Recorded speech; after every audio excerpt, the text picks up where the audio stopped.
Assalamu alaikum, this is Professor Zaigam Abbas and we are studying passive voices, and in passive voice today we will talk about present perfect tense.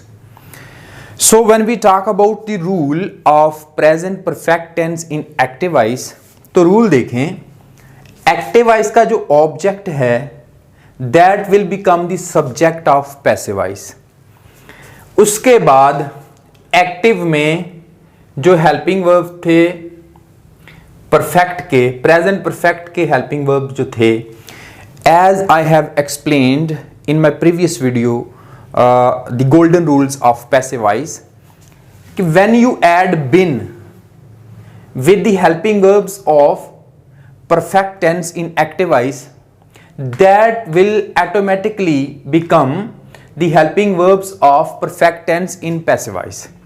यानी कि active में perfect के जो helping verb हैं has या have, उनके साथ बिन लगा दें तो वो अपने अपने परफेक्ट के पैसिव वॉइस बन जाते हैं. ठीक है, यानी कि प्रेजेंट परफेक्ट के एक्टिव में हेल्पिंग वर्ब्स क्या हैं, हैज या हैव, और उनके साथ बिन लगा दें तो वो प्रेजेंट परफेक्ट में पैसिव के हेल्पिंग वर्ब बन जाएंगे. उनके बाद we always use third form of the verb in passive voice. उसके बाद addition of by and objective form of the subject. So let us talk about its practice. So ये active voices के sentences हैं. Active voice में present perfect का क्या rule है, subject के बाद हैज या have, third form of the verb plus object. They have caught the thief. अब हम इनको कन्वर्ट करते हैं पैसिव वॉइस में. PV means passive voice, AV means active voice. So सबसे पहले रूल में क्या करना है, रूल में step number 1, we have to change its object. इसका ऑब्जेक्ट जो थीफ है इसको क्या करना है, सब्जेक्ट बनाना है. किस्म का, पैसिव वॉइस का. The thief. उसके बाद हेल्पिंग वर्ब क्या आएगा, थीफ अकेला है, हैज बीन. हैज बीन आ गया. उसके बाद third form of the verb, perfect tense active में हो या पैसिव में हो, it always takes third form of the verb. Has been caught, third form भी लग गई. रूल नंबर 4 अप्लाई करें, एडिशन ऑफ बाय. और ये जो सब्जेक्ट है हमारा दे, इसकी ऑब्जेक्टिव फॉर्म लगेगी इधर. दे की क्या है, देम. सो हमने क्या किया, एक्टिव का जो ऑब्जेक्ट था रूल के मुताबिक that will become the subject in passive voice. यानी कि ये ऑब्जेक्ट जो था ये क्या बना, इधर हमारा सब्जेक्ट बन गया. उसके बाद हैज बीन ऐड किया हमने हेल्पिंग वर्ब, ये रूल नंबर 2 अप्लाई किया. उसके बाद रूल नंबर 3, पैसिव वॉइस में हमेशा third form of the verb.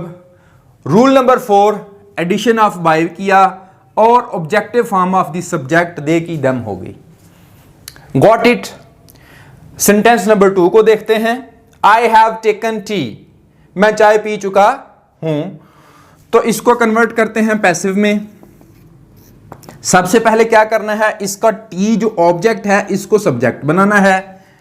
T, T क्योंकि सिंगल है तो जो थर्ड पर्सन सिंगुलर्स हैं, ही, शी, इट या कोई सिंगल नेम, उनके साथ हैज आना है. टी सिंगल है. T has been. Third form क्या है, टेकन. और एडिशन ऑफ बाय किया रूल के मुताबिक. और आई की objective form of the subject क्या है, आई की मी. यानी कि हमने इसको कन्वर्ट करते हुए इस रूल को अप्लाई किया. प्रेजेंट परफेक्ट टेंस का पैसिव वॉइस में रूल क्या है, ऑब्जेक्ट को हमने यहां पर टी ऑब्जेक्ट था इसको सब्जेक्ट बनाया है. उसके बाद हेल्पिंग वर्ब हैज बीन लगाया है रूल नंबर 2 में. Third form of the verb taken लगाया है. एडिशन ऑफ बाय किया है. और मी, आए जो सब्जेक्ट था इसकी ऑब्जेक्टिव फॉर्म मी बनती है. इसी तरह सेंटेंस नंबर 3 देखें, पैसिव वॉइस में कन्वर्ट करते हैं हम. शी हैज प्लेड क्रिकेट, वो क्रिकेट खेल चुकी है। तो क्रिकेट यहां पर ऑब्जेक्ट है, शी सब्जेक्ट है, तो एक्टिव का ऑब्जेक्ट यहां पर सब्जेक्ट बनेगा पैसिव में। क्रिकेट, क्रिकेट सिंगल है, has been. Third form played, addition of by, she की ऑब्जेक्टिव फॉर्म क्या है, her. So when we convert the active passivize into passivize in present perfect tense, the rule is very simple कि आपने object को subject बनाना है passive में, और has been या हैव बीन लगाना है, third form of the verb लगानी है, एडिशन ऑफ बाय करना है, और objective form of the subject लगाना है। So I hope you people have understood the use of simple sentences. So let us move towards the negative, interrogative and combined negative and interrogative sentences.